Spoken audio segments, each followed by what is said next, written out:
So the angle on Bitcoin I have, and again, there's always going to be these new talking points from the government.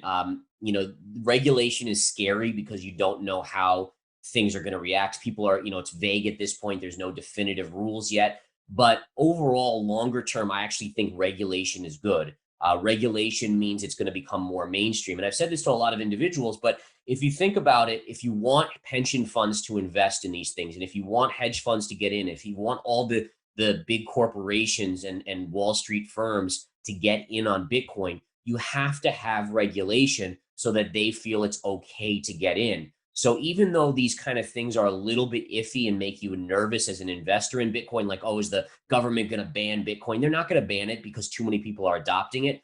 But you want regulation so it brings in these other buyers. And these other buyers are massive. I mean, if you just look at the pension funds out there, if they held 5% in Bitcoin, if a lot of these hedge funds diversified with 5% in Bitcoin, Bitcoin could be 100,000, 500,000 in no time at all. So don't look at regulation as being the kind of the boogeyman, if you will. Look at it like a natural process to actually getting the government to accept Bitcoin, just with a few rules involved. Now, when looking at the chart, Bitcoin's been trading in a range. We saw it hammering on 30,000 multiple times. One day it even closed below, which freaked a lot of people out. We then saw the institutions rallying it right back up and kind of playing games with the small investor. We then got a close above that 41,000 level, which was resistance. And again, they pushed it right back down. So if you see on my chart here, you can see very clearly that we're just trading in a range. We're kind of at the low end, then we go to the high end, back here, up again, down again,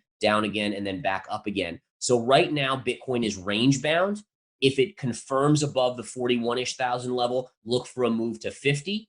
If it confirms below 30,000, look for a move down to 20. But again, don't get too excited about these whippy moves between 30 and 40,000. It really just is range bound trading. Mm-hmm.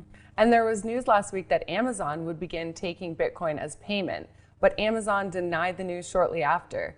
It appeared to be smoke without the flames. Do you get the sense that there are parties manipulating the price with news, whether it's Elon or others?